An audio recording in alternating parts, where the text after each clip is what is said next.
February 14th, 1943, Solomon Islands. The pencil trembled slightly as a Japanese naval aviator recorded in his flight log words that would have earned him severe punishment if discovered by his superiors at Rabaul. The new American fighter is not what we were told. It is not inferior. It is something beyond our understanding.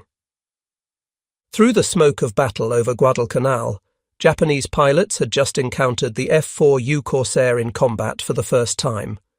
In what Americans would call the St. Valentine's Day Massacre, 12 Corsairs from VMF 124 engaged Japanese forces, with mixed results. 2 Corsairs were lost along with several other Allied aircraft, while Japanese losses were also significant. Despite the tactical setback for the Allies, the engagement marked the introduction of an aircraft that would fundamentally alter the Pacific Air War. The F4U Corsair had arrived in the Pacific, and with it came the systematic destruction of Japanese naval aviation's most fundamental beliefs about aerial warfare, technical superiority, and the invincibility of the Mitsubishi A6M0 fighter. What the Japanese pilots didn't know was that they had just witnessed the opening act of a transformation that would see Japan's elite naval aviators, men who had conquered the Pacific skies from Pearl Harbor to Singapore, reduced to desperate one-way missions in obsolete aircraft. The mathematics of aerial combat were being rewritten not in pilot skill or warrior spirit, but in horsepower, armor thickness, and production numbers that would soon reveal the fatal miscalculation at the heart of Japan's war strategy. To understand the psychological demolition that the Corsair would inflict on Japanese naval aviation, one must first comprehend the supreme confidence that existed in early 1943. For 2 years, the Imperial Japanese Navy's Zero fighters had ruled Pacific skies with near impunity. The statistics were intoxicating. At Pearl Harbor, 9 Zeros had been lost while destroying 188 American aircraft. Over the Philippines, Zero pilots claimed 550 Allied aircraft destroyed in the first week for the loss of fewer than 40 Zeros. During the Indian Ocean raid, Commander Mitsuo Fuchida recorded that Zeros shot down 45 British aircraft while losing just 4 of their own. The kill ratios spoke of divine superiority, often 10-1 or better in Japan's favour. Warrant Officer Hiroyoshi Nishizawa, who would become Japan's leading ace with 87 confirmed victories, wrote to his younger brother in February 1943, "The Zero is the perfect weapon, harmonizing with the pilot's spirit like a samurai's sword. The Americans build flying trucks, heavy, clumsy, without soul. They cannot match our unity of man and machine." This wasn't mere propaganda. The Zero's performance statistics in 1941 to 1942 genuinely surpassed anything the Allies could field. With a range of 1,929 miles, it could escort bombers distances that seemed impossible to American planners. Its turn radius of 612 feet at 200 miles per hour was nearly half that of the F4F Wildcat. It could climb to 15,000 feet in 5 minutes and 30 seconds, a full minute faster than its American opponents. Lieutenant Kaname Harada, a Pearl Harbor veteran with 19 victories who would survive the war, recalled in a 1976 interview, "We felt invincible in our Zeros. The aircraft responded to thought, not just control input. We could dance in the air while the Americans lumbered. Their pilots were brave, but flew cattle compared to our thoroughbreds." Yet by late 1942, cracks in this superiority were appearing, though Japanese naval command refused to acknowledge them. The Battle of Midway had cost not just 4 carriers, but 110 of Japan's most experienced naval aviators. These men, many with over 1,000 hours of flight time and combat experience in China, could not be replaced. More disturbing were the technical reports filtering back from the front. Commander Minoru Genda, the tactical planner of Pearl Harbor who would later help establish Japan's post-war air self-defense force, noted in a classified report that American fighters were becoming increasingly difficult to shoot down. The new F-6F Hellcat, encountered in small numbers, seemed to absorb tremendous punishment. Pilots reported hitting American aircraft with dozens of 7.7mm rounds without effect. The Guadalcanal campaign had demonstrated another troubling reality. American numerical superiority was growing. Where once Japanese pilots might face equal or inferior numbers, by early 1943 they routinely encountered American formations of 20, 30, even 50 aircraft. The mathematics of Bushido could not overcome the arithmetic of industrial production. The first confirmed encounter between Zeros and F4U Corsairs occurred on February 14, 1943. 12 F4U-1s from VMF 124, having arrived at Guadalcanal just 2 days earlier, escorted PB-4Y liberators on a bombing mission. The engagement saw losses on both sides: 2 Corsairs, 4 P-40s, 4 P-38s, and 2 liberators were lost, while Japanese forces lost 3 Zeros and additional bombers. Though tactically inconclusive, the engagement introduced a fighter that would soon dominate Pacific skies. The technical reality behind the Corsair was shocking to Japanese analysts. The F4U-1's Pratt & Whitney R2800 double Wasp engine produced 2,000 horsepower, more than double the Zero's 950 horsepower Nakajima Sakai 12 engine in the A6M2, or the 1,130 horsepower Sakai 21 in the later A6M5. This translated into performance figures that rendered traditional Zero tactics obsolete: a maximum speed of 417 miles per hour versus the Zero's 331 miles per hour, a 6M2, or 351 miles per hour, a 6M5, a climb rate to 20,000 feet in 7.5 minutes compared to the Zero's 12 minutes, and the ability to maintain control in dives exceeding 450 miles per hour, while Zeros experienced control surface freeze above 350 miles per hour. The engagement of April 7, 1943, during Operation Waigo, demonstrated the shifting balance of power.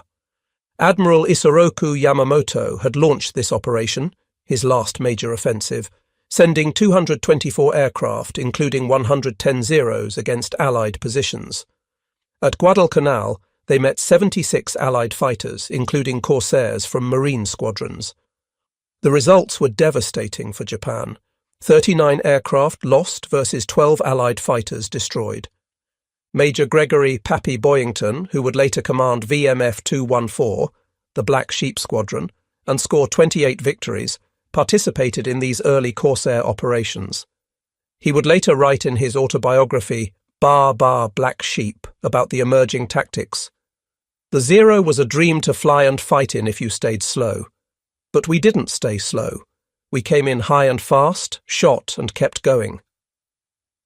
The Corsairs used what would become known as the boom and zoom tactic, diving from altitude, firing during the high-speed pass, then using excess energy to climb away before the Zeros could bring their superior maneuverability to bear. In May 1943, Japanese technical teams examined captured Allied aircraft and reports from the field. What they discovered horrified them. The Corsair's construction represented industrial capabilities Japan could not match. Its armour plating, 155 pounds, protecting the pilot, oil tank and oil cooler, weighed more than some entire Japanese trainer aircraft. The bulletproof glass windscreen was 38mm thick, capable of stopping the Zero's 7.7mm machine gun rounds at point-blank range. The self-sealing fuel tanks, containing layers of rubber that expanded when punctured, prevented the fire deaths that claimed so many Zero pilots. Most devastating was the armament. 6 Browning M 2.50 caliber machine guns, each firing rounds with 8 times the kinetic energy of the Zero's 7.7mm guns. With 2,350 rounds total, the Corsair carried enough ammunition for 30 seconds of continuous fire, triple the Zero's capacity. The AN-M2 armour-piercing incendiary rounds could penetrate 21mm of armour at 500 yards, while the Zero's total armour protection was essentially zero. By June 1943, intelligence reports reaching Japanese naval headquarters painted a picture of American production that defied comprehension. The United States would produce 12,571 Corsairs by war's end, vault-building 4,952 F4U variants and additional later models. Goodyear producing 3,941 FG variants, and Brewster manufacturing 735 F3A variants. Japan would manufacture 10,449 Zeros throughout the entire war, Mitsubishi building 3,879 and Nakajima 6,570. But raw numbers told only part of the story. American production included continuous improvement. The F4U-1A introduced a raised cockpit for better visibility. The F4U-1C mounted four 20mm cannons. The F4U-1D could carry 4,000 pounds of ordnance. The F4U-4, introduced in late 1944, featured a 2,450 horsepower engine and 446 miles per hour top speed. Meanwhile, the A6M5, Japan's most produced Zero variant, represented only marginal improvements over the 1940 original. The technical superiority of the Corsair exposed a fatal flaw in Japanese naval aviation doctrine, the inability to replace experienced pilots. The pre-war Japanese naval aviation training program was extraordinarily rigorous, with a 95% washout rate, producing pilots of exceptional skill. But this system could only generate 100 pilots per year.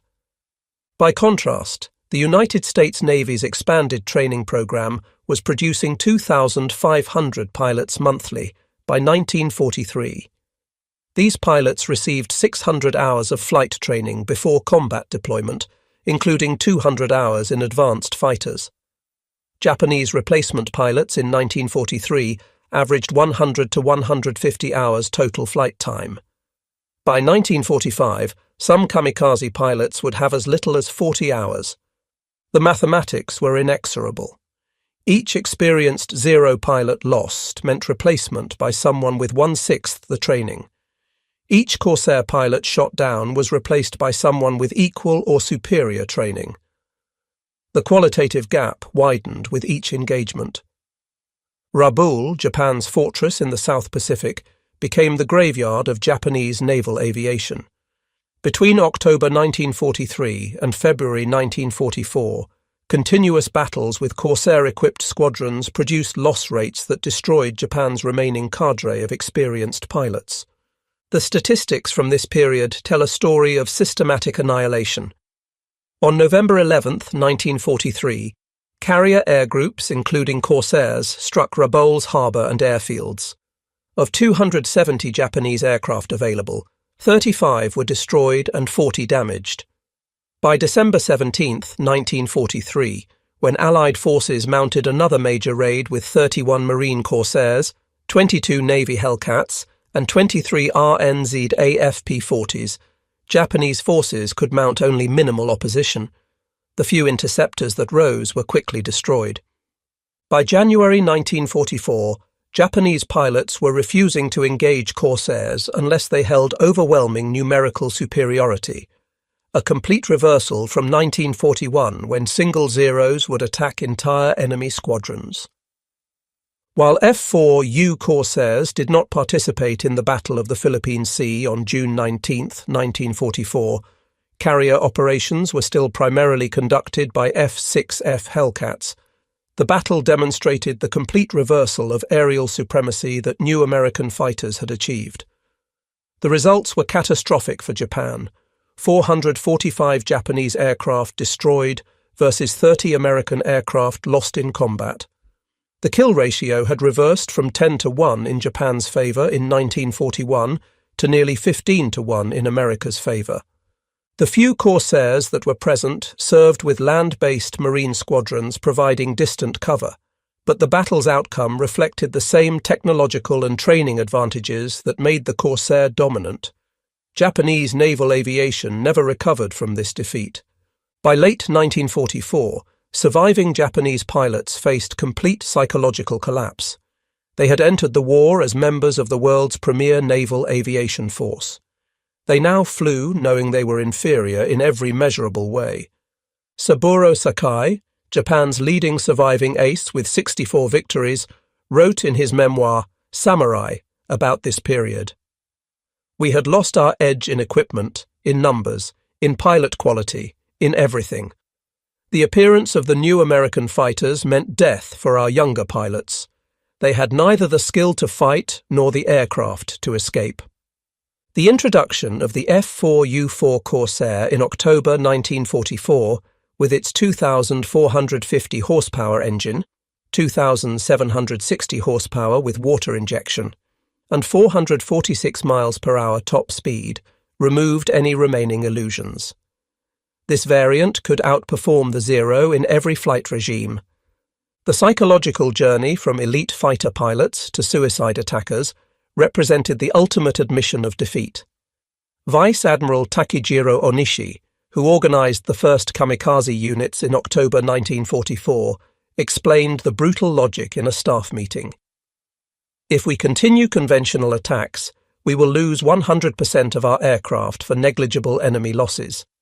If we employ special attacks, we will still lose 100% of our aircraft, but may inflict meaningful damage. The first organized kamikaze attack on October 25, 1944, during the Battle of Leyte Gulf, saw 5 Zero fighters carrying 250-kilogram bombs attack American escort carriers. Corsair pilots from Marine Squadrons now found themselves intercepting suicide attacks, a complete reversal from traditional air combat. Lieutenant Yukio Seki, who led the first official kamikaze mission, wrote before his death, "Japan's future is bleak if it is forced to kill one of its best pilots. I am not going on this mission for the Emperor or for the Empire. I am going because I was ordered to." By 1945, captured documents and post-war analysis revealed the full scope of the technological gap. F4U Corsair 1945 versus A6M50 Model 52 1943.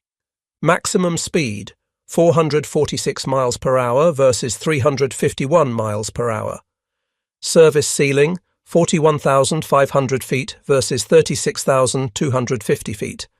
Rate of climb 3,870 feet per minute versus 2,625 feet per minute. Power 2,450 horsepower, 2,760 horsepower WEP versus 1,130 horsepower. Empty weight 9,205 pounds versus 4,136 pounds. Armament weight of fire 6.7 pounds per second versus 2.3 pounds per second. Armour protection 155 pounds versus 0 pounds. Fuel tank protection self-sealing versus none. The industrial statistics that emerged after the war revealed the impossibility of Japan's position. 1944, production comparison, United States, 100,752 total aircraft, 16,731 fighters. Japan, 28,180 total aircraft, 5,474 fighters. GDP comparison, 1944. United States, 1,499 billion, 1990 international dollars. Japan, 189 billion, 1,990 international dollars. The United States possessed 8 times Japan's economic output and was outproducing Japan in fighter aircraft by more than 3 to 1, while maintaining superior quality in each aircraft produced. The loss statistics tell only part of the story. By war's end, Japan had lost approximately 25,000 naval aviators. The United States lost 8,950 naval aviators in the Pacific. But the composition of these losses revealed the true tragedy. Japan lost 90% of its pre-war trained pilots by mid-1944. The United States never lost more than 15% of its experienced pilot cadre at any point. By 1945, Japanese pilot training had collapsed entirely. new pilots received 30 to 100 hours of flight time before combat, compared to 600 hours for their American counterparts. Many kamikaze pilots had never fired their weapons before their final mission. The dominance of the Corsair forced fundamental changes in Japanese tactical doctrine. By 1944, standing orders prohibited engaging Corsairs unless holding 3-to-1 numerical superiority. Even then, pilots were instructed to make one pass and disengage if unsuccessful. The Corsair rules, distributed to Japanese pilots in late 1944, acknowledged complete inferiority. Never attempt to outclimb a Corsair.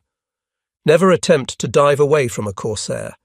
Never engage in head-on attacks. Their armament is superior. Never fly straight and level for more than 20 seconds. If bounced by Corsairs, conduct a split S and attempt to escape at minimum altitude. Attack only when holding overwhelming advantage and surprise. By early 1945, the situation had moved beyond crisis to complete collapse.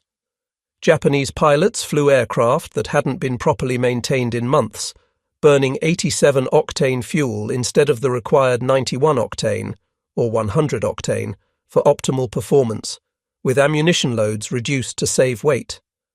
American Corsair squadrons, operating from fleet carriers after December 28, 1944, when they were finally approved for carrier operations, enjoyed overwhelming advantages in every aspect of operations.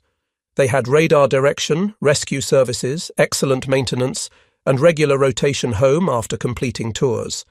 The complete statistical record of Corsair versus Zero combat tells a story of total American dominance.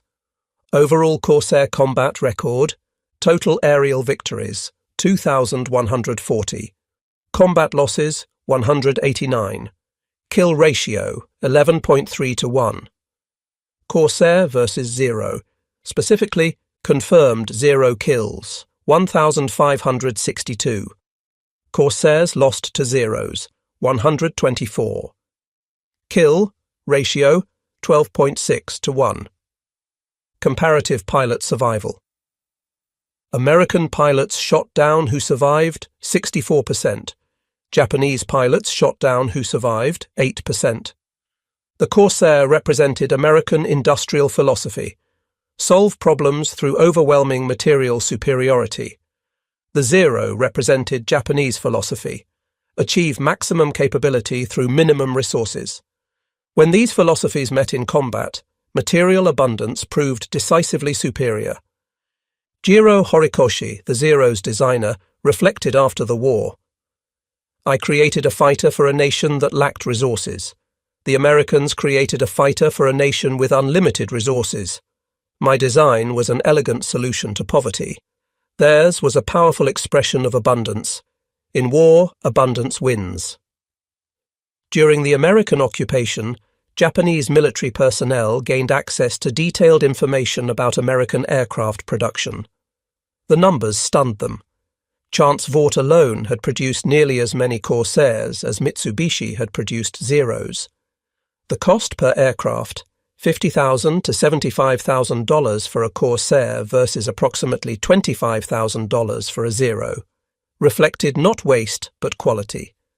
Americans spent more because they could afford to protect their pilots. The Corsair's dominance taught Japanese aviation fundamental lessons that shaped post-war development. Technology trumps tradition. No amount of pilot skill could overcome inferior equipment. Quantity has its own quality. Mass production of good aircraft beats limited production of excellent aircraft. Survivability matters. Dead pilots cannot gain experience. Industrial capacity determines capability. The nation with the best factories wins. Innovation pace matters more than initial advantage. Static superiority becomes inevitable inferiority. These lessons became founding principles of post-war Japanese industry, contributing to the economic miracle that followed. The story of Japanese pilots facing the F4U Corsair is ultimately about the collision between tradition and modernity. The Zero represented the pinnacle of weight-saving design. Every component minimized, every gram counted. The Corsair represented industrial abundance, power, protection, and firepower without compromise. When these philosophies met over the Pacific, the outcome was predetermined. No amount of pilot skill, warrior tradition, or spiritual dedication could overcome the mathematical reality of twice the horsepower, 6 times the firepower, and armor protection versus none. The Japanese pilots, who never expected F4U Corsairs to rout their Zero squadrons, experienced one of the most complete psychological reversals in military history. They entered the war believing in their superiority, technological, spiritual, and tactical. They discovered instead that they were flying obsolete aircraft, following outdated tactics, and facing an enemy with unlimited industrial capacity. The F4U Corsair didn't just shoot down Zeros, it shot down an entire worldview. It proved that industrial capacity trumped warrior spirit, that technology defeated tradition, and that protecting pilots was more important than saving weight. These lessons, learned at terrible cost over Pacific waters, would help transform Japan from a militaristic empire into one of the world's most successful, peaceful democracies and industrial powers. The bent-wing fighter that Japanese pilots called Whistling Death became, paradoxically, an instrument of Japan's rebirth. By demonstrating the absolute superiority of industrial democracy over militaristic tradition, the Corsair helped set Japan on a path toward becoming one of America's strongest allies and most successful economic partners. The pilots who survived their encounters with the Corsair carried forward hard-won wisdom. In the modern world, the nation with the best technology and most efficient production wins, whether in war or in peace.